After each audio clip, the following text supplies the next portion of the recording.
Pardon.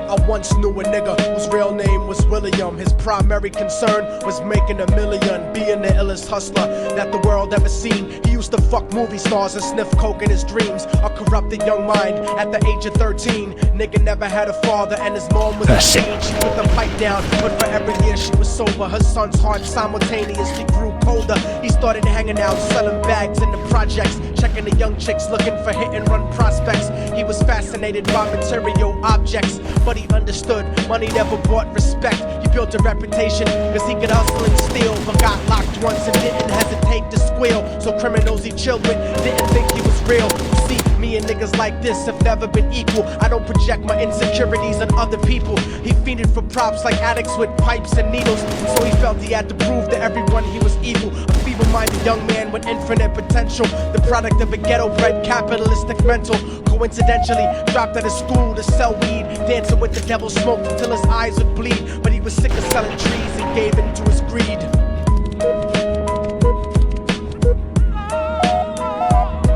Everyone trying to be tripe never faced the consequences. You probably only did a month for minor offenses. Ask a nigga doing life if he had another chance. But then again, there's always the wicked that knew in advance. Dance forever with the devil on a cold cell block. But that's what happens when you rape, murder, and sell rock. Devils used to be gods, angels that fell from the top. There's no diversity because we're burning in the melting pot.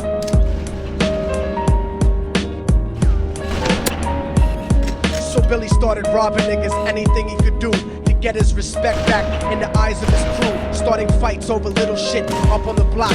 Stepped up to selling mothers and brothers to crack rock. Working overtime, making money for the crack spot. Hit the jackpot and wanted to move up to cocaine. Fulfilling the Scarface fantasy stuck in his brain. Tired of the block niggas treating him the same. He wanted to be major like the cutthroats and the thugs. But when he tried to step to him, niggas showed him no love. They told him any motherfucking coward can sell drugs. Any bitch nigga with a gun can bust slugs.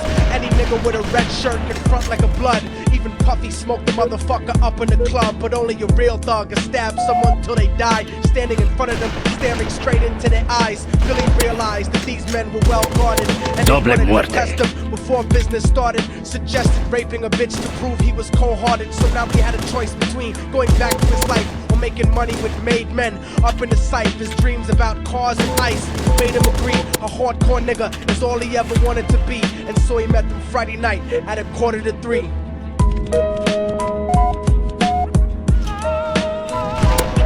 Everyone trying to be tripe never face the consequences. Probably only Doble did a month muerte. for minor offenses. Ask a nigga doing life if he had another chance. But then again, there's always the wicked that knew in advance. Dance forever with the devil on a cold cell block. But that's what happens when you rape, murder, and sell rock. Devils used to be gods, angels that fell Doble from the top. muerte. There's no diversity because we're burning in the melting pot.